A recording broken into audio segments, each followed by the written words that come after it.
అందరికీ నమస్కారం. మీకు నా కథలు నచ్చితే లైక్ చేయండి, షేర్ చేయండి, సబ్స్క్రైబ్ చేసుకోండి. మీ సపోర్ట్ నాకు ప్రోత్సాహాన్నిస్తుంది. నేను ఇంకా మంచి కథలు రాయడానికి ఉత్సాహాన్నిస్తుంది. నమస్తే. కథ పేరు అందరితో కలిసి చేసుకునేదే దీపావళి. ఒక చిన్న గ్రామంలో రోహన్ అనే బాలుడు ప్రతి ఏడాది దీపావళి పండుగ కోసం ఆసక్తిగా ఎదురుచూసేవాడు. అతనికి మిఠాయిలు, పటాకులు, దీపాల వెలుగులు చాలా ఇష్టం. కాని అతనికి ఒక అలవాటు ఉండేది, ఏదీ ఇతరులతో పంచుకోడు. అతడు మంచి మిఠాయిలను తనకే దాచుకుని, పటాకులను ఇతర పిల్లలకు ఇవ్వకుండా తనంతట తానే ఆనందించేవాడు.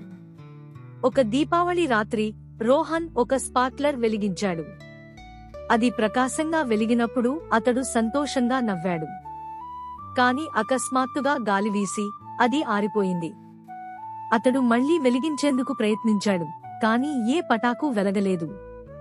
ఆ ఆశ్చర్యకరమైన దృశ్యం చూస్తూ ఒక వృద్ధ మహిళ అతని వద్దకు వచ్చి చిరునవ్వుతో చెప్పింది, దీపావళి అనేది కేవలం దీపాలను వెలిగించడం మాత్రమే కాదు, ఆనందాన్ని పంచుకోవడం కూడా.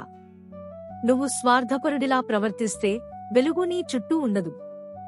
ఆ మాటలు విని రోహన్ తన ఇంటి వద్ద చూస్తే పొరుగువారు కలిసి దీపాలను వెలిగిస్తూ, మిఠాయిలను పంచుకుంటూ ఆనందంగా ఉన్నారు. తన తప్పును గ్రహించిన రోహన్ తన మిఠాయిలు, పటాకులు తీసుకుని స్నేహితుల వద్దకు పరుగెత్తాడు. అవిశ్వసనీయంగా అతను పంచుకున్న వెంటనే అతని పటాకులు వెలగడం ప్రారంభించాయి. అవి ఎప్పటికంటే ఎక్కువ ప్రకాశంగా వెలిగాయి. ఆ రాత్రి రోహన్ దీపావళి అసలు అర్థం తెలుసుకున్నాడు. దీపాలను వెలిగించడం కాదు, మనుషుల హృదయాలను వెలిగించడం. నీతి: నిజమైన ఆనందం ఇతరులతో పంచుకోవడంలోనే ఉంది.